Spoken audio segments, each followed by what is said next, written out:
அதெல்லாம் மறுநாள் எல்லா மீடியாவுக்கும் அசைன்மெண்ட். இந்த மீடியா வந்து அரசு கேபிளில் பிடிங்கிட்டா இவங்களுக்கு போராடணும் போய். ஐயோ பாருங்க மீடியான்னு. நீ இருக்கிற வரைக்கும் நரேட்டிவ் செட் பண்ணுவேன், எல்லாத்துக்கும் துணை போவேன்.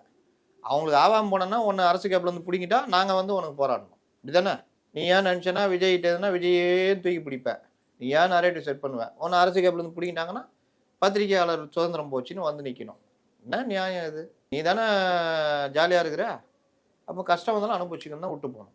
இன்னைக்கு ஊடக நிலைமை அப்படிதான் இருக்குது. நான் கட்சி ஆரம்பிச்சதான் சொல்றேன், பாடி கட்டாத லாரியில லோடு ஏற்ற முடியாதுன்னு சொன்னாலும் நான், நீங்க பாடி கட்டாத லாரி, உங்கள்ட்ட அமைப்பு கட்டுமானமே கிடையாது, நீங்க எப்படி தேர்தல் நிற்க முடியும்? இவர் புஷி ஆனந்தெல்லாம் ஒரு வட்டத்துக்கு கூட செயலாளர் இருக்கிற தகுதி இல்லாதவர், அவர் கொண்டு போய் பொதுச்செயலாளர் வச்சிருக்காங்க. அவர் இன்செக்யூரிட்டினால யாரையுமே கட்சிக்குள்ள விட மாட்டேங்கிறாரு. இது கட்சியா அப்படின்னு கேட்டப்போ என்ன வேணா திட்டினாங்க. ஆனால் நடைமுறையில் கண்கூடா விஜய் பார்த்துட்டாரு.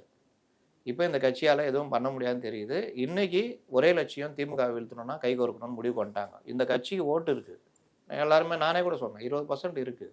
20% வச்சுலாம் ஒன்றும் பண்ண முடியாது, ஜெயிக்கலாம் முடியாது, யாருக்காலையா வாரி விடலாம். இப்போ அதை முறையான ஒரு இதுவாக எடுக்கிறாங்க. இதை நீங்கள் என்ன கேட்குறீங்க, இது ஆதரவா இல்லை வேற என்னன்னு? அவர் பாணியிலே சொல்லணும்னா சிஎம் பண்ணாலும் முடி சொன்னார்ல, அரசியல் பண்ணாமல் அவியலா பண்ணுவோம் அப்படின்னு. அந்த மாதிரி இந்த மாதிரி வாய்ப்பு கிடைக்கும் போது அரசியல் பண்ணாமல் அவியலா பண்ணுவோம்.